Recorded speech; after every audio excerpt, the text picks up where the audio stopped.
Ranieri tries one!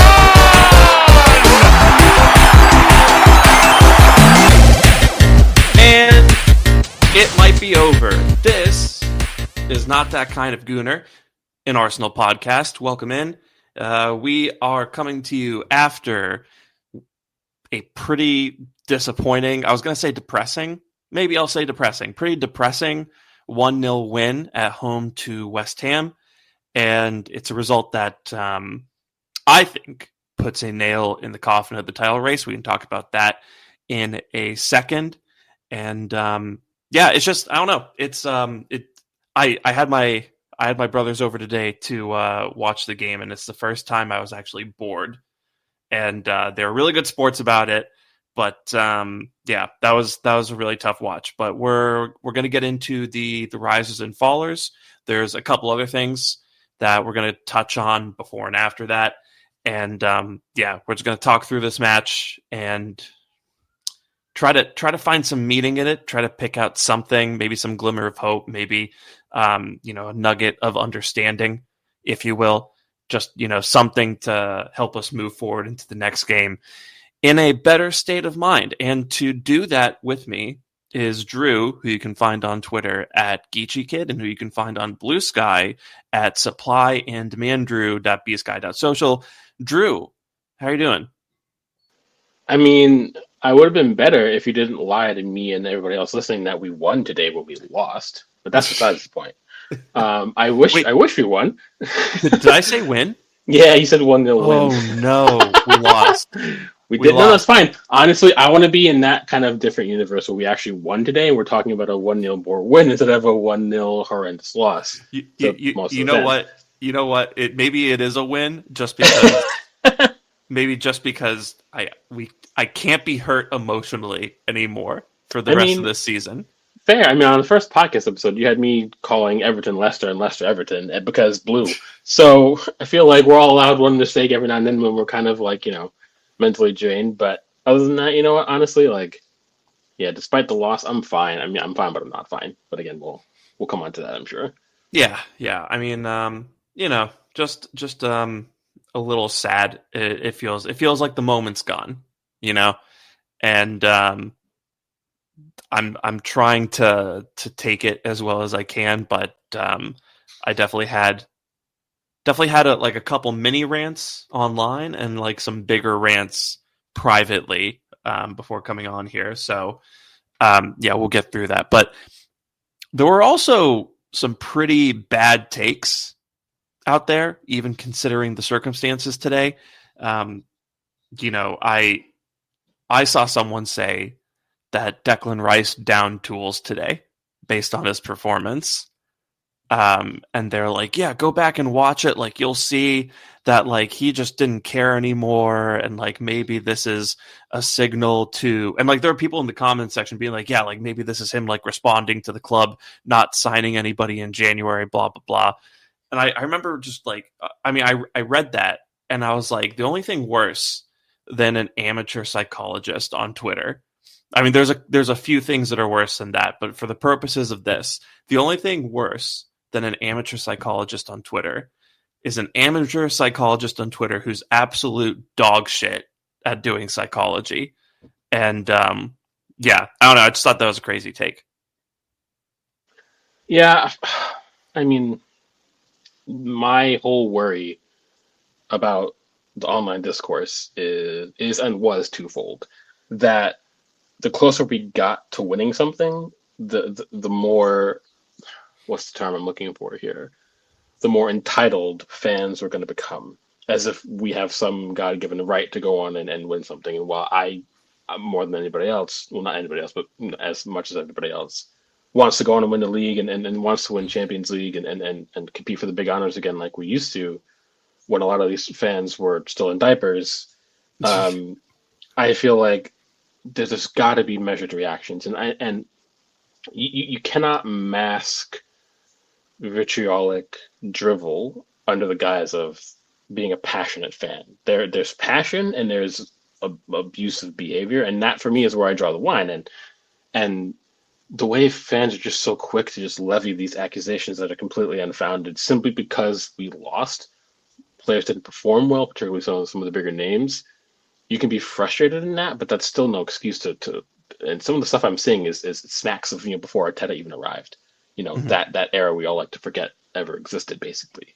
And now you have the likes of AFTV getting that cloud again, and it's sometimes I just have to sigh because I don't think any of us who are rational want to relive this nonsense, but we find ourselves now in this position. And again, I don't want to ever say that fans can't be justifiably frustrated with certain scenarios that have taken hold this season. It's not even about that. It's about too many crossing that line. Like you say, that the Declan Rice rhetoric, some of the rhetoric around Martin Odegaard's performance today and at other points this season, some of the Arteta rhetoric. Now we're getting the Kroenke out again. I mean, it's just how would we come back to this? Like, if after all this progress, if it's going to fall on its head that quickly because of a bad couple of months, that to me is incredibly frustrating. Excuse me. The only way I could foreseeably see myself being Kroenke out is if we did absolutely nothing this summer. I think that's the only way. So I get. I mean, I'm immensely disappointed at how January went, but I think for me, it's not a matter of like flip the switch from Kroenke in to Kroenke out. It's more of just like you've gone a couple notches down in my book now, and like there is a notch at which you and I have a problem, but we're not at that notch yet. Let's check back after the summer. And I feel like a lot of people, it's black. It just everything is black and white. Everything is I hate it or this is the best thing in the world. And so, I think there are a lot of people in our fan base, and this isn't like just an Arsenal thing, but I think there are a lot of people in the Arsenal fan base who, for a period of time, would look at players like Rice and Odegaard and be like, wow, this is the best player in their position. Like nothing's topping them. And now they're just like, wow, this guy is so bad. He's downing tools, or, I hate this Odegaard guy. Like he shouldn't be a leader of the team. He shouldn't be captain. And I just think people need to exercise a lot more gradualness in their thinking. People need to start, behaving as if there is a spectrum of opinions and not just two opinions that you can have on any certain topic. But yeah, I mean, I don't think that's changing anytime soon. It's just a little disappointing. I mean, it's disappointing, but it doesn't have to be. It doesn't have to be this way. And I feel like it's difficult because I know quite a few people that are match going fans, season ticket holders. I'm very good friends with Tom, who obviously is in the press room, every time there's a press conference and whatnot. And a lot of times they'll say, "Oh, but it doesn't sound like this at the Emirates." And that, while that may be true, some of the loudest mouths I see on social media are people that are season ticket holding match going fans. They just won't voice that in the stadium because they might be the minority, but then they'll come to online when they're not the minority, where it's almost kind of 50-50 split a lot of the time, and spew the vitriol. And it's easier to gain traction when you're doing that in an online platform with billions of people on it or whatever, rather than in the stadium where you're probably gonna get drowned out. And I think for me, that's where the frustration comes from, because you see it amongst other big clubs where things don't go well, fans will have their frustrations. When Real Madrid don't perform well, when Barca don't perform well, when Bayern Munich don't perform well, fans will get frustrated. Rightly so. It's a fan's prerogative to hold the club to a standard, to hold the players to a standard, to hold the manager to a standard.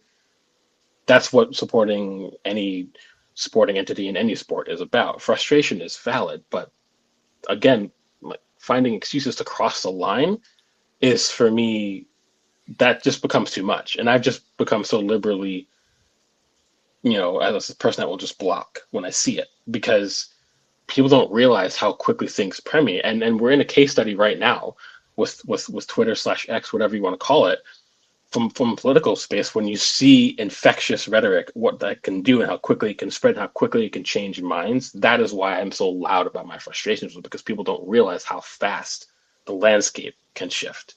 Yeah. So that's why I'm so frustrated about it today. Yeah, I don't get frustrated with rational discourse, with honest opinions about why maybe fans are frustrated about Odegaard or whoever it might be. But there's again, this like I said before in the beginning, there's a big difference between that and some of the other things that we're seeing and things that you mentioned about Rice and strip Odegaard of the captaincy. He's intentionally hiding on the pitch because he doesn't want to take responsibility. I mean, like, come on. And these are some pretty big names saying some absolutely wild things, and it's just actor age, like, for Christ's sake. Yeah. I think that point that you had about kind of how rapidly certain kinds of toxic discourse can kind of, spread like wildfire is really apt, because I'm thinking about Lewis Skelly when you say that, right? And I think just, a small collection of people, whether or not this is influenced by certain racial attitudes or certain biases, but I feel like a small collection of people have decided to frame Lewis Skelly as kind of this, violent, thuggish guy who's constantly trying to cheat the rules and, injure the players around him and all this stuff. And I feel like that's so quickly taken hold and spread to the point where, he had a red card very clearly and understandably overturned, right? He got a red card against Wolves that was just a really cynical yellow. And now that he's gotten what I think is, actually a legitimate red card, people are just coming back out in droves saying, like, see, this is who he is. He's a guy who's just out on the pitch to kick people. He's a brat. Stay humble, not Holland, all this garbage. And it just, there are some prominent voices, unfortunately, making some pretty tasteless jokes at his expense. And like, this is all just going to contribute to a really fictional image of who this player is. And he's 18, right? But, people have already created this image of him in their heads that, he's basically the second coming of Nigel de Jong. And that's going to follow him around for the rest of his career. And I think today, unfortunately, this is probably going to go a little under the radar considering, all of the other talking points around this match. But I think, unfortunately, today is another chapter in a very purposeful negative framing of, an Arsenal player at the very outset of his career. Yeah, no, I fully agree. And again, the way fans can just, again, same thing. I'll probably use this term a lot on this podcast as we move from episode to episode throughout how many episodes we do, whether if it's 50 or 500. But fans themselves can be very Jekyll and Hyde. And it's almost just like you don't even know which one you're going to be getting at any particular moment. And the reaction to Lewis Skelly, it almost doesn't even surprise me. And it's hard to say that, but I think a lot of people do forget how much, a lot of undertones that exist, not just in media, but amongst social circles with certain players. We know this to be true. It's well documented. We see it every day in media. We see it in online discourse that's away from the media. And it's so funny because would fans have that same response? If it was, Jack Wilshere just coming through and he made that same error and got sent off? Probably not. Probably something along the lines of, oh, he's just a local lad fighting for the badge or whatever it might be. But with Lewis Skelly, again, 18 years old, like when the younger you are as a footballer, unless you are quite literally on course to become the Messis of this world, you are going to make mistakes as a kid. Arsene Wenger said it, and we all know the quote, so I'm not going to have to rehash that. But when you're younger, you're more prone to make a mistake, and that just looked like an error today made by an 18-year-old footballer who is a very, very rough diamond, who we know it has a very high ceiling, but he's going to make the mistakes of an 18-year-old who is getting his first taste of senior action more than he probably would have planned for this season, or any of us would have planned for this season. So mistakes are going to happen, and they're going to happen again. Yeah. But that's also part of it. And I'll always turn to that that Hector Bellerin debut against Dortmund where he got absolutely roasted. And it looked like he had no future at the club. But then fast forward, he had a very, very good period after that until he hit kind of a wall and his time with us was done. But how he bounced back after that shows that with young players, you have to give them time. And the fact that, and that's the worry, because what happens if Muneri drops a 4 out of 10, 2 matches in a row? What's the discourse going to be then? He's gone from, displacing Saka to, are you dog shit? And that's probably what's going to happen. And I'm just waiting for it. So, yeah, I'm surprised, but I'm also equally, unfortunately, not surprised in equal measure. Yeah.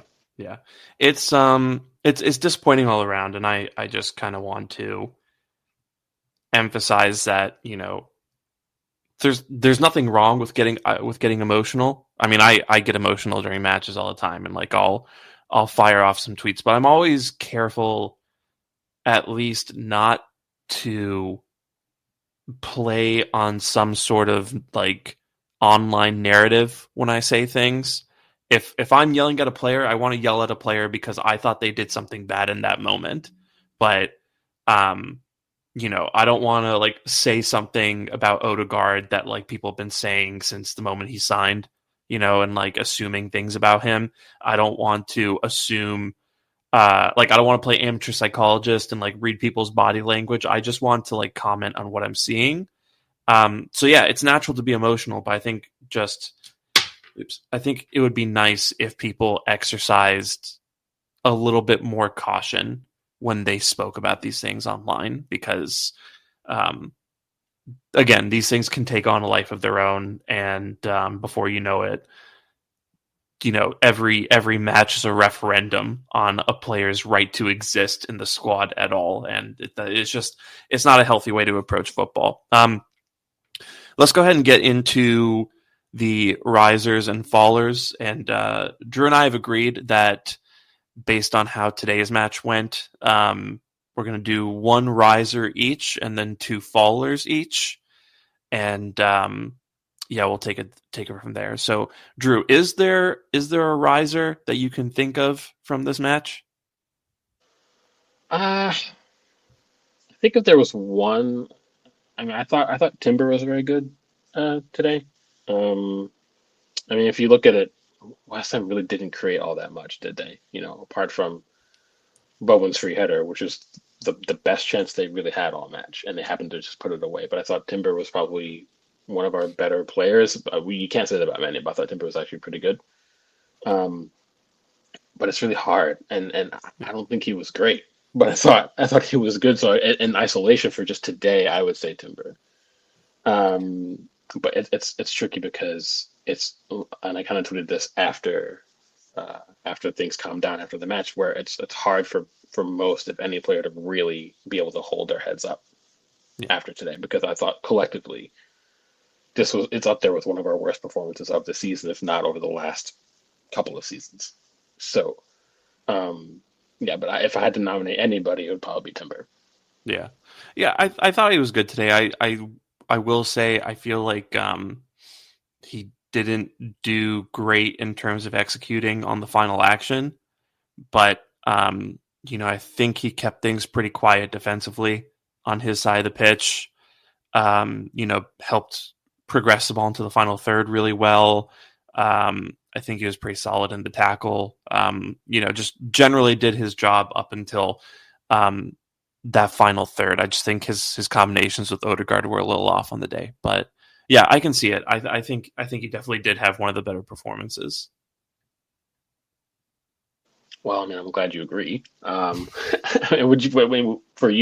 that be also your riser as well? Would you have somebody else in mind? Because I'm generally struggling to think of a second player that I could look at for you if it's not Timber. There's one. It's not like the most convincing riser, but okay. It's Zinchenko. Okay. Yeah. And this is pretty big coming from me. I'm not a big Zinchenko fan. That's why I'm like, oh, okay, I didn't expect this one. So tell me more. So, I think this is an opportunity for Zinchenko to, because we've moved away a lot from him over like the last season and a half, right?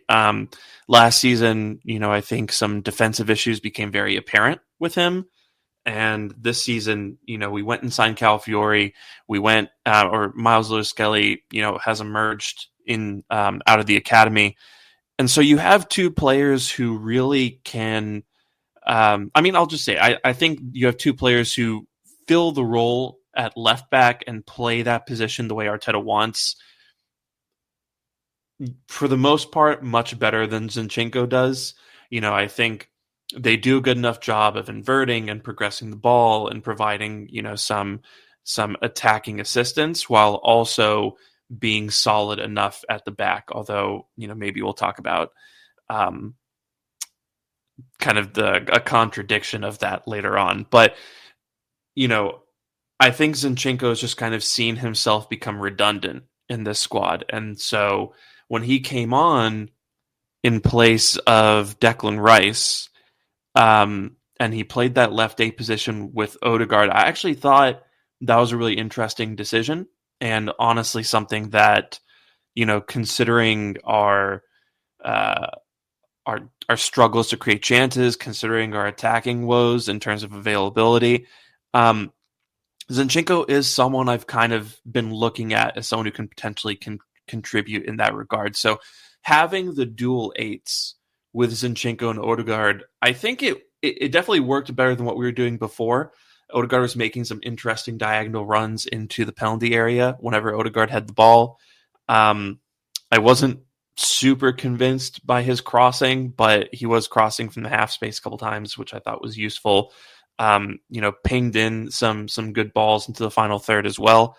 So I just think, that's something that we should consider, because I just think we're hitting a point where, what we're doing with the 6 and the two-way 8, and then Odegaard kind of being like an 8-10 hybrid who's taking on a lot of responsibility in the final third.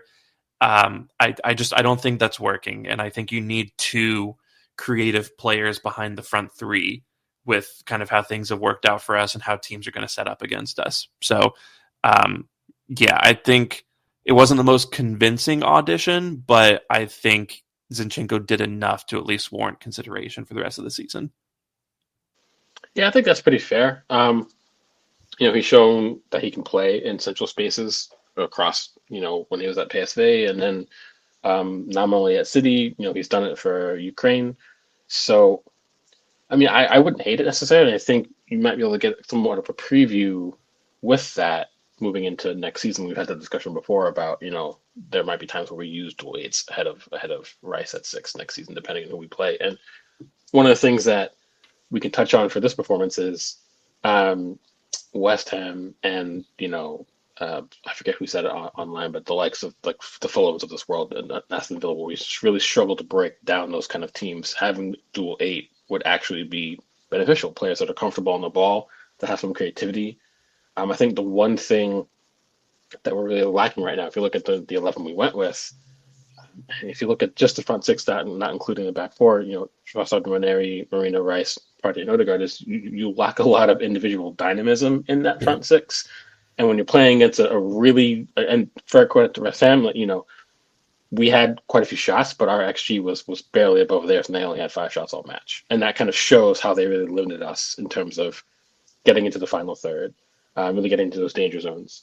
And again, Odegaard created, I think, 4 chances today, which is the most of anybody on the pitch. So, he was trying, but it's hard to create when you lack players that can maybe receive, turn, and pull people out. And we do lack that. And Ranieri does try his best when it comes to that, but you're not getting that from Miguel Moreno at center forward, obviously. Yeah. Trossard's never really been that kind of player. He's more of a combination player.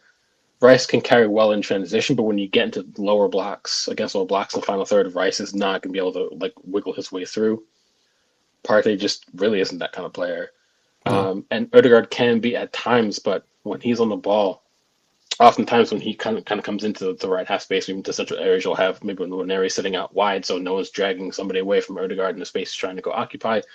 And this is something I said years ago when I was looking at those late stage Wenger tactics moving into Arteta coming in. One of the things that a lot of us have said is that when you look at clubs like I mean, I hate to pull that out of the hat, but like prime Barca, or even some iterations of Pep City where you had players that individually can unlock a low block just from a bit of skill, right? And so that pulls us back to the conversation of why Arteta's been going after certain profiles in the market, particularly Nico Williams. And we can debate if Nico Williams is the right player or not, but that profile of player offers you that potential avenue to pull a team out of their shape or get by their shape.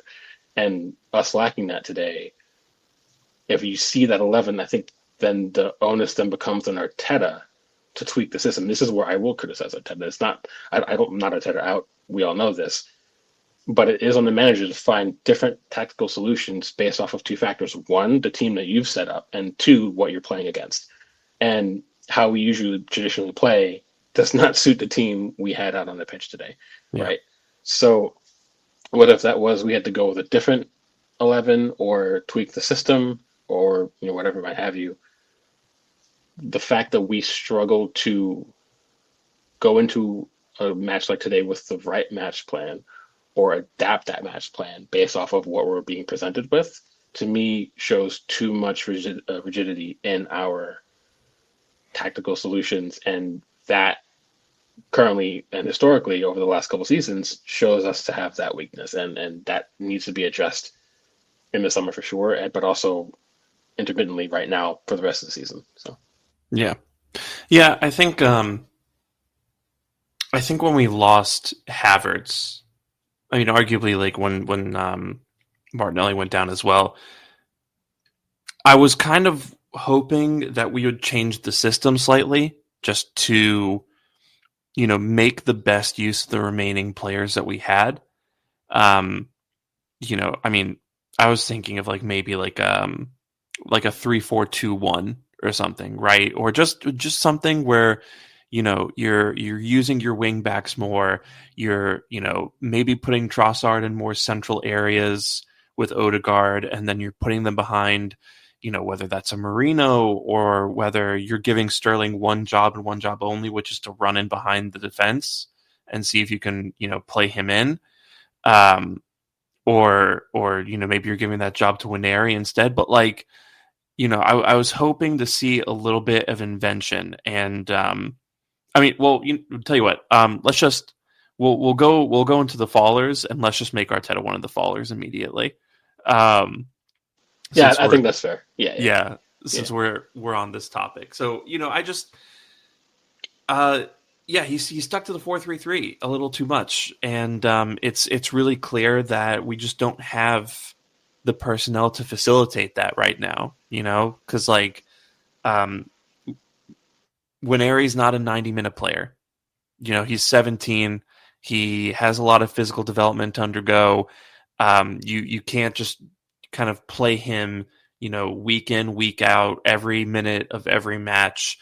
His body just isn't able to take that right now. And so, you have Nwaneri and you have Sterling and you have Trossard. So maybe you can cycle through those three on the wings. And then I guess you have Tierney as an emergency left wing. But does that work for a 4-3-3? Do you have the individual quality out wide with those guys to consistently make things happen? Maybe in Trossard and Nwaneri you do, but again, Nwaneri's not a full-time option. So yeah, and then I also did have a problem with Rice getting subbed off for Zinchenko. I like the idea of putting Zinchenko on the pitch. That's not the part of this I have a problem with. I just thought it was weird that you're in terms of how Arteta thinks, right? Going for broke, right? You're throwing the kitchen sink at it. You're putting Zinchenko in at that left 8 position. You're just trying anything. Why would you not take Partey off instead? And I know he was fine in this game, but why would you not take Partey off instead and make sure that if you lose the ball and West Ham break on you, you have that trio of Saliba, Gabriel, Rice to defend the transition instead of Partey jogging back behind Kudus and Bowen every time they break on us. I just thought I didn't really agree with that decision either. And yeah, I think today just it's another game that really asks serious questions of our squad makeup and how we've built the roster out over the last couple of years. And like you said, we lack players with that individual dynamism. We lack players who force defenders into a decision, who can dribble at people in a settled game state and not just on the counter. And yeah, I don't know. I felt like I was watching a very incomplete team today, and it's not just because of the injuries. So yeah, I was pretty disappointed by Arteta's tactics and kind of just the culmination of the squad building that he's had a pretty big hand in these last couple of years. I think we could probably have a whole other podcast on that particular topic. I mean, I agree with certain aspects for sure. I also probably wouldn't have taken off Rice. I feel like he's he's a bigger threat on a more broader scope than someone like Thomas Partey, who he'll have his good moments and his bad moments. But I look at Partey and I see a player who at least in an ideal world will give you that kind of protection at the back. But Rice does contribute much more in the final third and in transition for me. Also, same thing off set pieces as a brilliant set piece taker. So I think when you're trying to get a goal back, to take him off, I would question the same thing. I probably also would have taken off Partey for Zinchenko if you're going with the whole double eights conversation. I think that would have made much more sense. And we also know that Zinchenko is also pretty capable at coming back deep to receive as well. And also create from a bit deeper, with that left foot. So that could have offered maybe a different dynamic. The other thing I would say is, until we get all the pieces back into the puzzle, there's a conversation to be had about surrendering a bit more of the ball and allowing teams to come at us more, and maybe we go to a more direct approach. And the reason why I say that is because he's not obviously in the same caliber, but in terms of what he could potentially bring, and we talked about this in the previous podcast, but Moreno playing at 9, if it's to persist, he's the closest thing we'll ever get to an Olivier Giroud. But people forget how good Olivier Giroud was coming deep to also set us on the break. He was excellent at that. Yeah. Dropping deep to the halfway line, even deeper beyond that, receiving, turning, playing in the ball.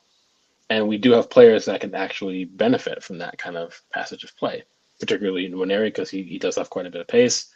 It would allow a diagonal from Trossard to come in from that left-hand side. Moreno could combine well with maybe Odegaard or whoever it might be.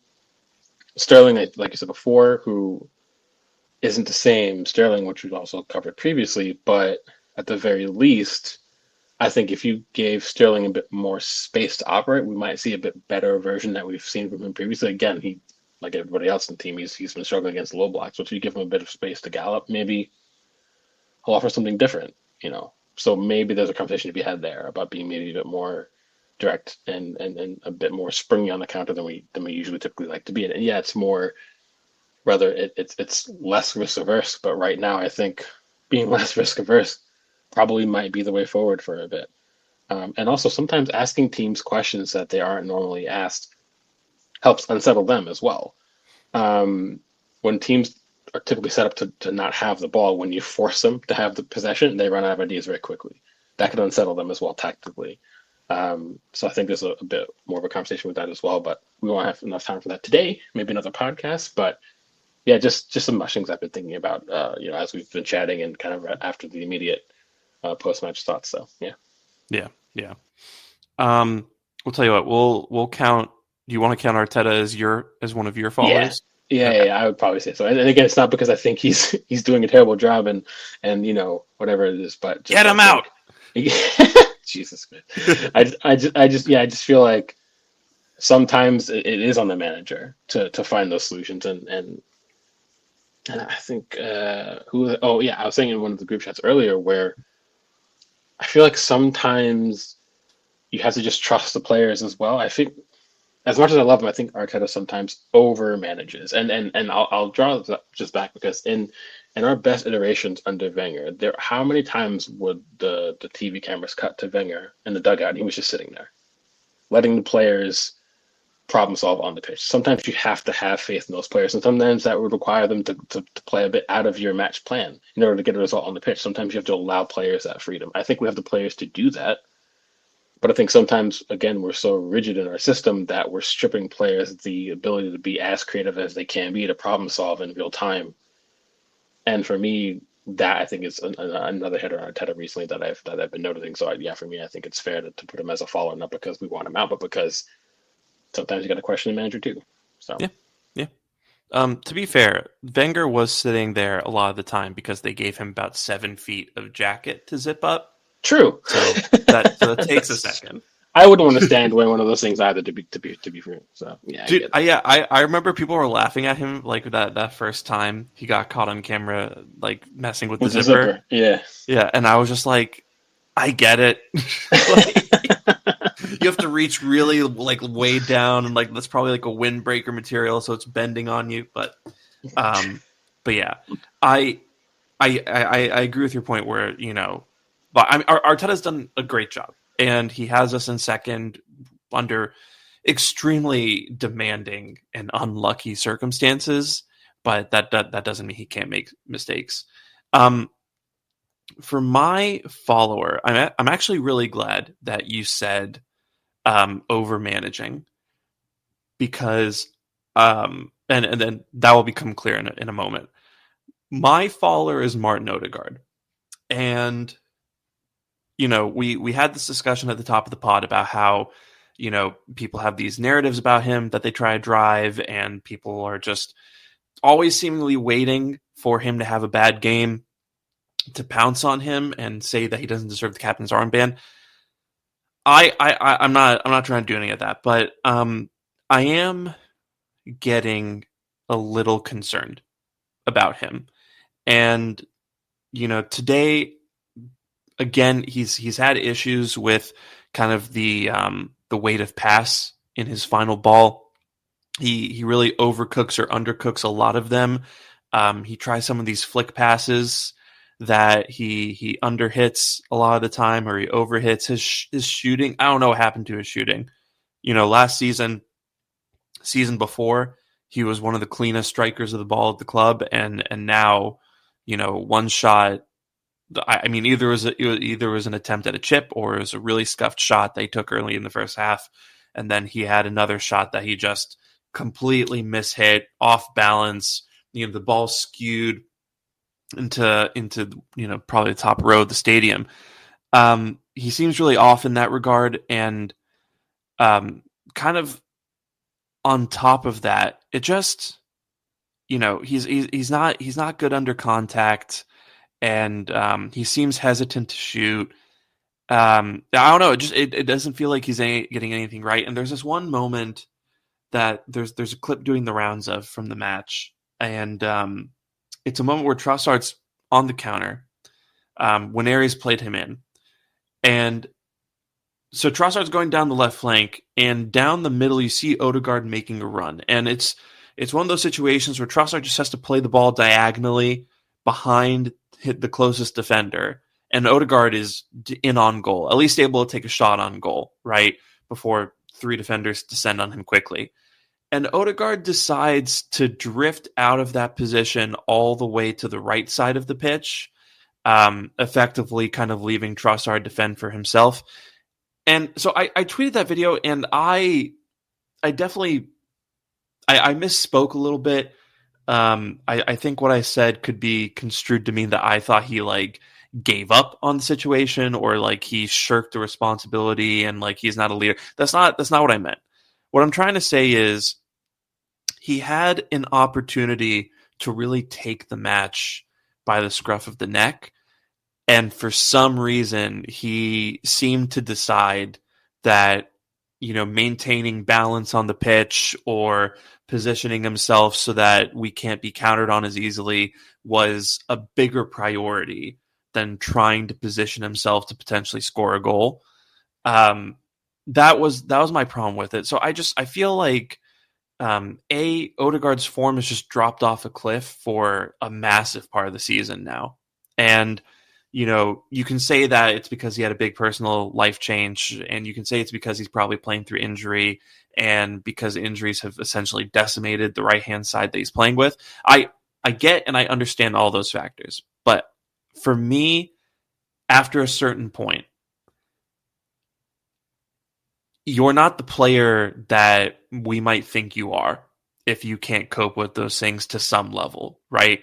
I feel like if fortunes were reversed and it was Saka there and Odegaard was the one who wasn't coming back until April with with a hamstring issue, I feel like Saka at least would be making something of it, like would be contributing goals and assists here and there.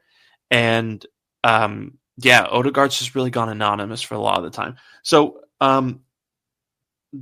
that's one part of it, and also the other part is I just think he's maybe been overcoached or overmanaged, and it sometimes looks like he's overthinking things out there, and he's been given a massive job to do. Right? I mean, he's our second phase progressor. He is now kind of the guy in the final third, or at least tasked as being the final guy in the final third. He leads the press. He's supposed to contribute off the ball. He runs and runs and runs. He might be viewed now as like maybe someone who needs to be pitching in the most as as a goal scorer.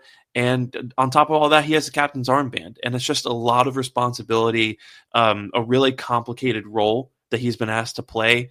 And I just think it's all starting to catch up to him. So, this isn't to say that I think Odegaard is garbage, right? I think Odegaard's a really good player. I think he's still probably one of, I'll call it the 20 best midfielders in the world. But at the end of the day, I think he just needs he needs more help on the pitch. And I don't think he is, the Ballon d'Or candidate, like top 5 midfielder with like Pedri, Bellingham, Musiala, etc., that maybe we've allowed ourselves to think he is. I think he's, probably still an elite midfielder who's just really been overburdened. So that's where I stand on it. But what do you think of all that, Drew? No, I mean, I would agree with much of that. I absolutely love Martin Odegaard as a player. I don't agree that with some discourse that says that he's too limited as a footballer. I think it's very simply when you take a lot of your really important attacking pieces out of a team, you can only do so much as one of the chief creators when you just don't have those same options to be creative with. With that comes a decrease in understanding on the pitch, more pressure on you individually. I've literally seen people saying that our poor form and performances are strictly down to Odegaard, and I don't have time for it. That's absolutely insane to me. As if that's just not true. As if we're currently not missing Saka, Martinelli, and Havertz. We're not missing our front three at all. As if somehow we have to just discount that completely. I think that's absolutely insane. And I think that's probably the lion's share of why I'm so frustrated today, because I had so many responses to some of my tweets of people saying that Odegaard is the problem. He shouldn't be wearing the armband. This is all his fault, which is absolutely wild to me, because if people forget, last season he had 8 goals, 10 assists in the league, and 35 appearances. Before that, he had 15 and 7 and 37. Those are 2 career seasons for him in terms of data. He had his 2 best seasons of his career for Arsenal the last 2 seasons. So to suggest that he's not of the level we require, or not good enough, or not captain material, is bizarre to me.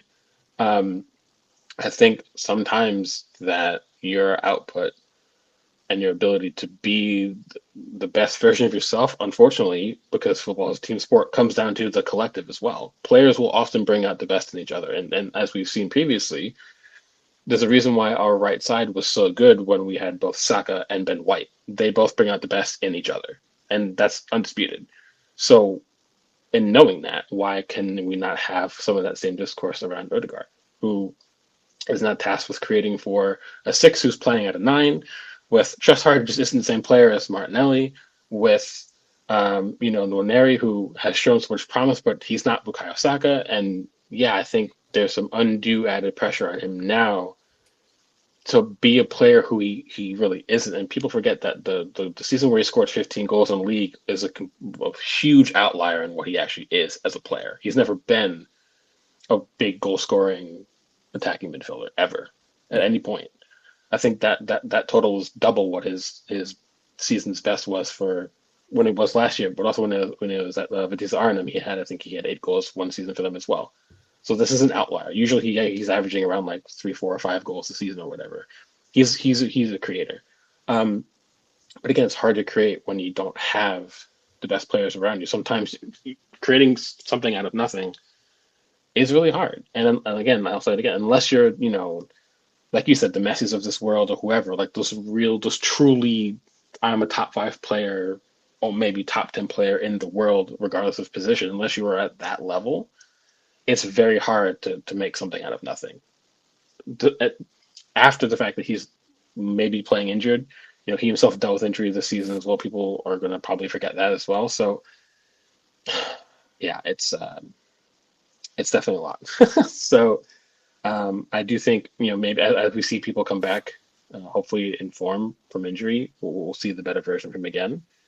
But I do think I've got some worries as well that for some strange reason he just can't ever seem to test the keeper lately. And when he does eventually get a shot away, it's not how it was maybe 2 years ago, even last season. When he scored 8 goals, which is actually a pretty decent return for a player in his position. It's still, when he got the ball in that that 20 yards out, cutting it on his left, you think at the very least here we're going to ask a really big question of the keeper. And right now, if he makes that same move, it's more of like, well, he's going to either balloon it over or scuff it wide. But sometimes injuries will ruffle a player's confidence. That cannot be discounted. In a season where it's already mentally strenuous on all the players as well. It's always nuanced. There's always something. There's always layered. It's never as simple as you said before. Black and white thinking is not the way forward right now with what we're dealing with. So, yeah. I saw someone respond to that tweet I mentioned earlier, basically saying that like they think he's moving in a way to like purposefully avoid ankle injuries. And I'm not sure if that, I don't know whether or not that's true, but I think this general idea that maybe he is a little bit shaken, right, from the ankle injury. Maybe he still is playing through something, right, in order to try to keep the team ticking in a difficult time. Mm-hmm. I do think there's credence to that. And I do think that is the kind of player Odegaard is. So, yeah, I mean, I do think that probably is part of it. But yeah, I mean, I'm still of the opinion that, if you put another forward in front of him, like if you put like Isak or Šeško in front of him, and then you put, a left-sided 8 who is also kind of a creative player with him, Odegaard will look great, honestly.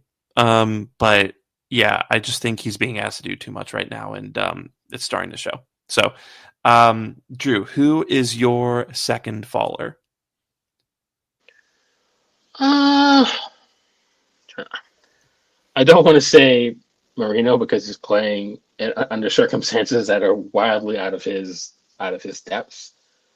But maybe you kind of have to, not for any fault of his own, but I think you saw that using him as a 9 isn't always going to be the solution.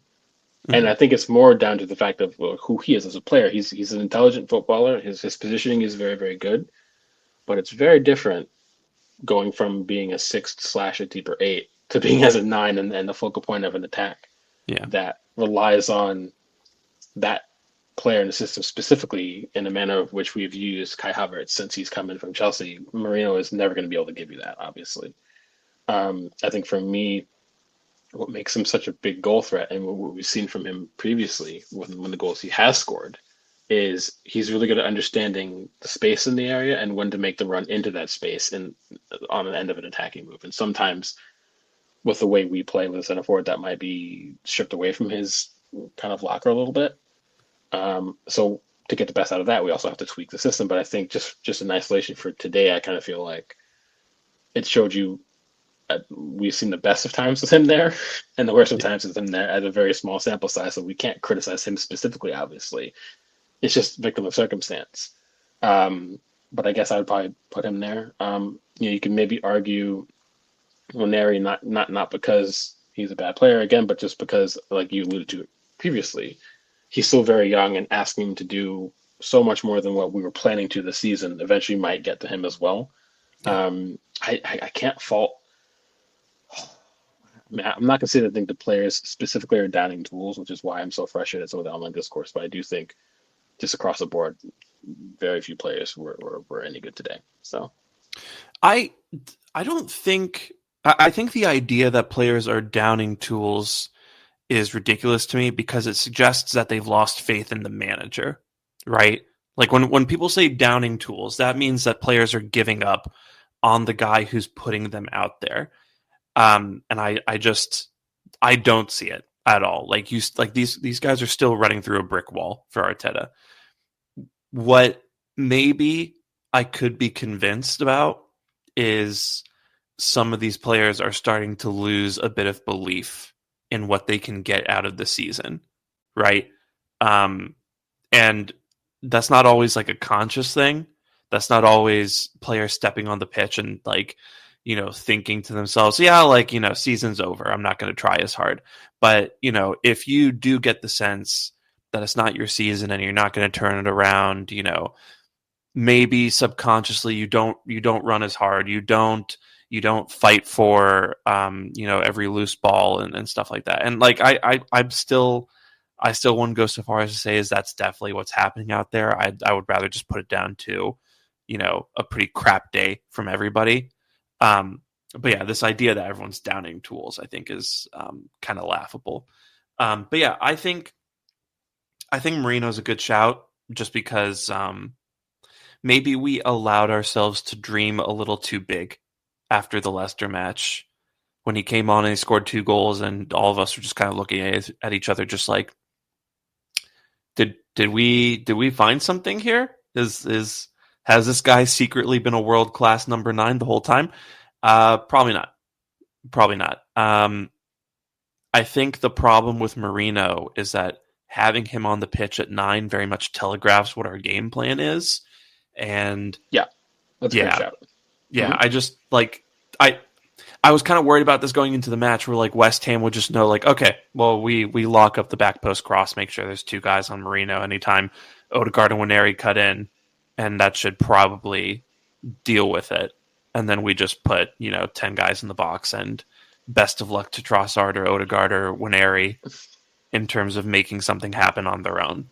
And not just that, but just look at 2 of the center backs that West Ham had today, Todibo and Kilman. They're both pretty solid in the air. So if you have both of them in isolation against Marino, maybe if he's 1v1 with them in an aerial challenge, maybe he wins it out with both of them there. And Areola, who's solid coming off his line, that's tricky. So again, I feel like if anybody, not West Ham's the only club that can do it, but we came up against a side who are capable of dealing with that kind of threat for sure. So yeah, I agree with you. And again, this kind of just speaks to the fact that if we had just maybe one attacking player available out of the 3 we're currently missing right now, maybe today is different. I could even say, yeah, if you look at it, even if you start Nwaneri, if you start Trossard, if you keep the midfield the same way, the rest of the team the same way, if you just replace Moreno with either Martinelli or Havertz, or even if Saka was back and then you put Nwaneri on either wing of Saka and then you have Trossard playing 9, I think it's a different result because you're offering something different at that 9 that maybe West Ham aren't going to be able to deal with as well. So yeah, it's just one of those things. I think it's just one of those days. We're probably going to have more of them, unfortunately, until we get players back. I think fans need to be prepared for that. I don't know if today is just going to be an isolated incident. I think we might struggle unless we actually make some tactical changes. Yeah. But yeah, again, victim of circumstance. But it again, as we talked about in the previous podcast, it shows that the summer is absolutely critical, like to the umpteenth degree. And if we get that wrong, then we'll see. But another time for that too. Yeah, I don't think today was down to us not making a January signing, but this is, I think it's going to become a theme of the rest of the season where every time we put Marino in at 9 and it doesn't work because teams know what we're going to do with him, that's something that's going to be in the back of people's minds where it's like, we could have grabbed a guy who played 9. And so, yeah, it's going to get really boring really quickly, which is why I don't want to harp on it today. But yeah, I think that's just a thought that's going to be in the back of most people's heads for the rest of the season, and maybe rightly so. My faller is Ricky California. Interesting. Um, Okay. yeah, it's not like it's not a big fall, but I think I always forget that Calafiore is 22 years old, right? He's a really built guy. He's like 6'2". Um, just kind of carries himself with a bit of experience, right? And he does have a good bit of it at this point in his career. But every once in a while, he looks a little young out on the pitch.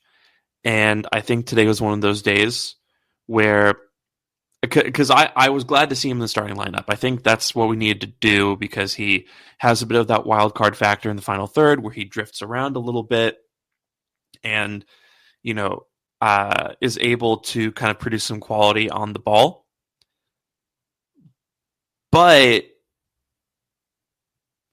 I just think he got nullified in that regard. And I think Wan-Bissaka wanting to bomb down the flank really forced him to contend with that and kind of focus on his defensive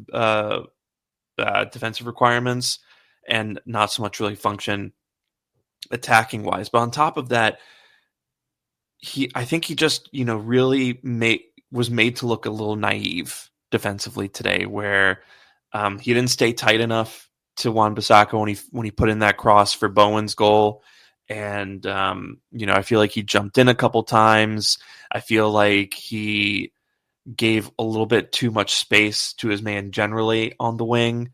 And it wasn't all that surprising to see Lewis Skelly subbed in for him in the second half. I just think it was a pretty disappointing showing.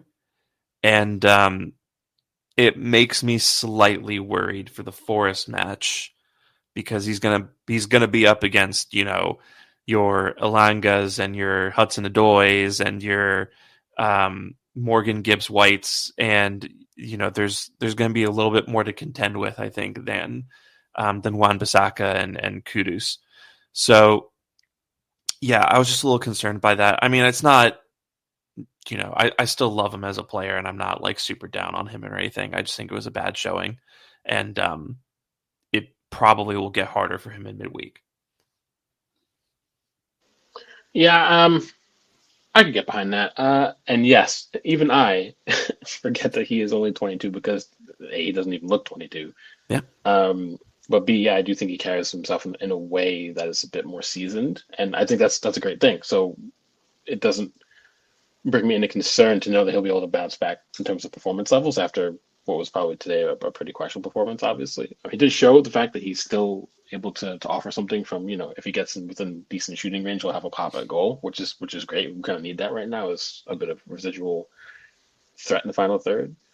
But yeah, I could see why you would put him as a faller. But again, I feel like we could probably say that about almost everybody that played today. So Yeah. it's hard to say, well, you're wrong, and this other person deserves it more, because I think the whole faller should be the entire team at the moment. But just after today, at least in isolation. So yeah. For me, it was between him and Rice, and I think Rice also just That's fair. was not great in possession, had some really bad giveaways. I mean, I forgot he was on the pitch for 10 minutes. Yeah, it's rare when you consider that about Declan Rice as well. That's not normally a soundbite. Exactly. Like Yeah. I normally know where Rice is at all times, and then just today I was like, where is Rice playing? Oh, there he is. Oh, okay, that's not great. Yeah. No, I hear you. That's true. Yeah. So, yeah, I mean, I don't think there's any like big long-term things. I think Odegaard is maybe the player I'm most convinced about from the Fallers. And even then, I think it's just a matter of reworking his role in the team and not overburdening him. Before we get out of here, because we're hitting the hour mark, just kind of finally, Drew, is the title challenge over? Has Liverpool wrapped it up? I mean, yeah, you kind of have to think so. Certainly, they control their own destiny, and I think that's the position you want to be in. It's just, again, I'll always go back to, if you reverse the roles, if they've had all the rotten injury luck, and we've been fit all season, I think the positions are switched. In fact, I think Liverpool probably don't even sit in second. I think they probably sit a bit lower than that. That's just my own personal bias, maybe, but I do think it's over now. I think it will take something gargantuan. They'll have to suffer multiple key injuries rapidly, and then all of our pieces have to come back ready to perform at the highest level immediately upon return, which is very, very rare. A lot of players cannot come back from injury, particularly Saka's injury. And obviously Havertz isn't coming back for the rest of the season, and give you that same performance level they were giving you pre-injury. So I think unless the stars are aligned in a different way that we don't realize yet, I think it's done. I think now it just has to be, like we've kind of alluded to before, making sure we get Champions League football. It might even be that we slip out of the top two. I hope not, because can you imagine the vitriol if Nottingham Forest finished second above us? I can't even imagine. I can't fathom it at the current moment. Yeah. But as long as we get Champions League next season, getting access to that funding, keep us in the top competition, have a real go at it in the summer and see how it goes. But yeah, I do think it's done now. Yeah, I think it's just about over. I think Liverpool will drop enough points between now and the end of the season for us to catch up to them. I just don't think we'll be able to catch up to them. Between the Leicester match and this match, I don't think we have it in the tank really until Saka and Martinelli get back. And like you said, even then, those guys are not going to be in mid-season form when they arrive, right? So it's going to be a really boring end to the season, frankly, because I think maybe we'll squeeze by PSV, and then I don't see us being super successful against either of the Madrid clubs. And I just think the rest of the season is really about making sure the bottom doesn't fall out, and then we regroup and reassess in the summer. And I have thoughts on that. On that phenomenon and how things have worked out that way, but that is for another pod. So, anything else before we get out of here? No, I think that's been it. But yeah, if you've been listening, thanks for sticking with us so far. Also, feel free, when we post content, feel free to shoot us messages about things you think we can do better, things you want to kind of see on the podcast, questions you might have for us that we want to entertain on episodes. Like all those things are important. Given the space I work in, I thrive off of feedback. So any feedback for us would be awesome. But yeah, big thanks for you guys to listening, for those of you that are. And you can send that feedback to @NotThatGooner on Twitter and @NotThatGooner.bsky.social on Blue Sky. Not that kind of Gooner on Instagram. You can even email us at notthatkindofgooner@gmail.com. Also, Not That Kind of Gooner on YouTube. That's our YouTube channel. So plenty of ways to get in touch. Let us know what we're doing wrong. Let us know what we're doing right. Any questions or comments or suggestions, we'll take them on board. Happy to hear from you. And we'll work to make this pod better and better. So thank you for tuning in. And Drew and John will be back with you later in the week after the Forest match. So until then, take care and bye. Bye. Secret Gooner. All right, I'm a Gooner.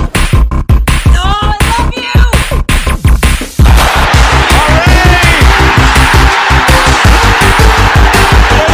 To go! There's the little smoke here. Santi Cazorla!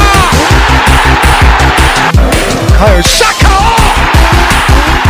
That is a goal! Guarnieri tries one!